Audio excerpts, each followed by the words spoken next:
굿모닝. 밴쿠버가 이렇게 그 눈이 많이 오기가 쉽지 않습니다. 올해 첫눈인 것 같은데 오늘 그 눈이 되게 많이 쌓일 것 같습니다. 네, 오늘은 그러면 제가 이렇게 저 캐나다에 올 때 묵고 있는 숙소를 여러분에게 소개를 해드리겠습니다. 에어비앤비를 통해서 제가 구한 집이거든요. 네, 가보겠습니다. 네. 여기는 그 아래층에 별채로 별채니까요. 그런 대로 또 맛이 있습니다. 네. 여기가 제가 지금 에어비앤비를 통해서 구한 민박집입니다. 여기가 이제 화장실이고요. 뭐 그래도 있을 거 다 있죠. 욕조도 있고. 그리고 뭐 이거는 이제 혹시 몰라서 비상용으로 갖다 놓은 라면인데 사실 여기서 제가 해먹지는 않습니다. 그리고 냉장고에 간식거리 요거 어제 먹다 남은 사과인데 사과 한 조각 물 이게 답니다. 자 그리고 이렇게 이제 요게 방 한 칸이 요게 답니다. 답니다. 제가 그 캐나다 올 때마다 요 박스 두 개, 요 박스하고 그다음에 요거는 제가 여기다 맡겨놓고 다니거든요. 요거는 이제 캐나다에서 쓰는 내비게이션. 그다음 뭐 여기는 뭐 편지 봉투라든가 뭐 약 같은 거라든가 그죠? 급할 때 쓸 수 있는 뭐 이런 것들 두고 다닙니다. 일부 여기서 항상 쓰는 거. 그다음에 요거는 이제 파워뱅크. 제게 제일 소중한 저는 이제 배터리를 워낙 많이 쓰니까 한꺼번에 배터리를 막 6개씩 연결해서 쓸 수 있는 이런 것을 꼭 들고 다닙니다. 그리고 요것도 이제 스탠드도 여기다 항상 놔두고 다니는 거고요. 제가 배터리 되게 많은데 이거 10몇 개 있었는데 많이 잃어버렸어요 지금. 이렇게 해서 여기는 옷장이죠. 제가 빨래할 시간이 없으니까 제가 출장 올 때마다 입을 만큼의 옷은 제가 다 싸가지고 옵니다. 그래서 짐이 사실 다 옷입니다.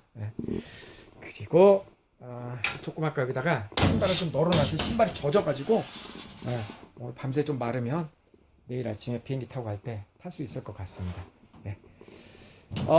뭐 나름 괜찮죠? 괜찮습니다. 뭐 혼자 있는데 뭐 이 정도면 어떻습니까? 좋죠 뭐. 저는 1년에 4개월은 캐나다 평균, 그리고 4개월은 서울, 그리고 3개월은 지방 출장 많이 다니니까요. 그리고 이제 한 달 정도는 이제 뭐 다른 나라 이렇게 여행도 가고 또 일 때문에 가기도 하고 그렇습니다. 그러니까 1년 내내 사실 돌아다닙니다. 어떻게 보면 참 부러워할 수 있는 직업이기도 하고요. 또 그거를 또 부정적으로 생각하면 잠도 일정하지 않고 생활이 늘 불규칙하고 사는 게 맨날 피난민처럼 삽니다. 근데 그거를 그렇게 생각할 건 아니고요. 전 참 많은 걸 느끼는데 이렇게 이제 생활을 하면서 첫째는 제가 이런 생활을 시작하면서부터 가족에 대한 사랑이 더 많이 깊어졌다라는 겁니다. 한국에만 이래서만 생활하고 그럴 때는 그 와이프한테 요구하는 게 많았잖아요. 뭐 아침에 일어나면 당연히 와이프가 밥하는 거, 빨래 당연히 와이프가 하는 거, 청소도 와이프가 당연히 해야 하는 거. 뭐 왠지 이게 뭐 왜냐면 저희 와이프는 직장 여성이 아니니까 주부니까요. 그러니까 이게 당연하다고 생각이 되는데 지금은 전혀 그렇지 않습니다. 왜냐면 제가 오늘 이번에도 이제 제가 이게 여기 방을 비우면은요 청소 깨끗이 해야지 되거든요. 제가 청소 잘합니다. 제가 진짜 잘합니다. 머리카락 같은 거 보면 여기 테이프 있잖아요. 테이프. 이 테이프가 왜 이런지 아세요? 화장실이고 뭐고 이게 나갈 때 머리카락 이거 다 붙여서 싹 깨끗이 해야 되잖아요. 지저분하잖아요. 그 저 안에 보면 또 그 키친 타월 있습니다. 그래서 이제 그런 걸로 깨끗이 걸레 같은 걸 들고 다닐 수가 없으니까. 그러니까 이런 생활을 하다 보니까요. 그 당연히 뭐 설거지, 청소, 빨래, 뭐 밥 챙겨 먹고 제가 이렇게 해도 밥을 한 끼도 굶지 않거든요. 제가 해 먹지는 않지만 그래도 굶지는 않습니다. 꼬박꼬박. 그러니까 뭐 한국에서 사실 있으면서 여보 밥 해줘 상상할 수 없는 일입니다. 물론 알아서 와이프가 해주기는 하지만 아침에 이렇게 딱 일어났는데 와이프가 피곤해갖고 자고 있다. 그럼 그냥 나가서 사 먹고 갑니다. 그렇게 해가지고 여자가 밥하는 게 당연하다고 생각하지 않는다는 거죠. 청소도 그렇고 빨래도 그렇고 어쨌든 제가 이런 생활을 하면서 굉장히 독립심이 저도 많이 길러졌다. 그다음에 또 절실하게 느끼는 건 뭐냐면 사실 제 이삿짐은 이게 다잖아요. 요 얘하고 쟤하고 요게 다거든요. 그리고 이제 뭐 그 옷가방 이게 이제 항상 다니면서의 다인데 사실 이것만 가지고도요 생활하는데 전혀 불편하지 않습니다. 사실은.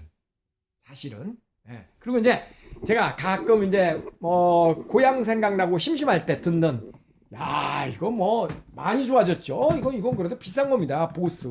예. 이제 자꾸 생활하다 보니까 저것도 이제 이 살림통 안에 놓고 다니는데 저 정도의 음악만 들어도 무지무지하게 감동적이고 기쁘다라는 거죠. 사실 뭐 핸드폰에서 나는 소리만 들어도 기쁜 건데. 근데 집에 가면 뭐 고급 와이파 저 스테레오 있고 막 이렇잖아요. 그죠? 예. 참 뭐랄까 참 많이 느낍니다. 최소한의 물건만 가지고도 사는데 전혀 지장이 없는데 우리가 뭐 조금 더 좋은 거 갖겠다고 그냥 그거 그냥 살림 챙기느라고 좀 그런 생각이 들더라고요. 사람이 참 생각하기 나름인 것 같다 산다라는 게 얼마든지 고마운 마음과 감사한 마음을 갖고 살면은 참으로 이 세상은 감사할 수 있는데 그런 생각도 하고 또 좀 가지신 분들에게는 좀 그런 거 좀 저는 좀 뭐 이야기해주고 싶어요. 내가 조금 부족한 환경에 가끔씩 이렇게 놓여보는 겁니다. 저는 뭐 직업상 자연스럽게 일부러 그런 게 아니라 자연스럽게 이렇게 그런 환경을 자주 경험하는데 우리 이런 거 있잖아요. 사람이 배가 고프면 배부른 사람이 부럽죠? 항상 배불러 있어봐요. 귀찮죠. 그죠? 그러니까 배가 고팠다 불렀다 고팠다 불렀다 그럴 수만 있으면 그죠? 고픈 거를 일부러라도 경험해 봐야 배불렀을 때 행복을 더 만끽할 수 있다는 겁니다. 그러니까 조금 부족한 상황에 놓이게 본인을 만드는 것도 나쁘지 않다. 그게 더 큰 기쁨과 감사함을 느끼는 좋은 계기가 되더라. 그런 얘기입니다. 여기서 나 혼자 재주를 부리네. 가위바위보 한번 해볼까요? 자, 이거 어떻게 하냐. 예. 가위바위보! 가위바위보! 가위바위보! 두 번만 더 해볼까요? 가위바위보! 가위바위보! 안녕히 계세요. 네.